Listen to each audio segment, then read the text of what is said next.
دا د مزمل تدالي وي پیغام مې په غمونو باندې ختم کړ جون مې په سازونو باندې ختم کړ او زه د مزمل نام دې کومه لاس مې په بلډونو باندې ختم کړ او زره کې به مبارک شه یار مې په ځکونو باندې ختم کړ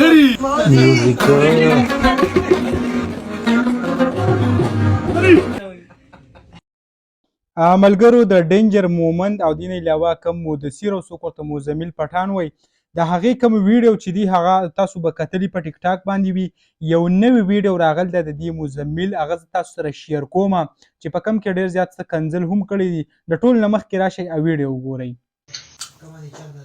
دا وګورئ چې سافټویر اپډیټینګ کې دی انشاءالله نیمه ګنټه کې به سافټویر اپډیټ شي غیم به دله پرې غټو بریتو غیم به نو دغه ویډیو هغه تاسو وکته په دې باندې مخکې هم مونږ خبرې کړې وه چې آیا دا کم څه چې روان دي ډېر زیات غلط روان دي او د دې کومه نتیجه چې ده هغه به ډېر اخیره ډېر وران طرف ته ځي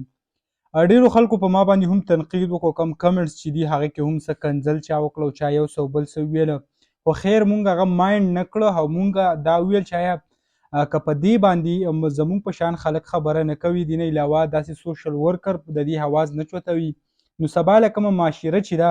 هغه به ډېره زیاته بېحیایۍ طرف ته فحاشۍ طرف ته به روانوي همدغسې دا کومه قصه چې ده هغه ډېره زیاته ورانه ده تاسې فرض که موږ خپلې معاشرې ته وګورو نن سبا دا کارونه چې دي هغه انتهایي عام شوي دي خیر هغه سیټ ټک هغه نه به تاسو به ټول خبر یې او زما نه به پرې هغه ښه پوهېږئ خو دې طرف ته راځو داسې چل کېږي کم د دې هلک او دا بل چې کوم و زه تاسو ته هغه وښیم پوره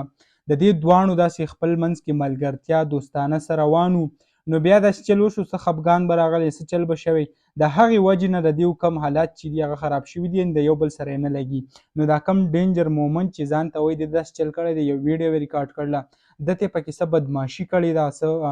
ورته ویلي دي داسې کنځل وغیره نو بیا دا هلک لګېدلی دی ده پسې هم دغه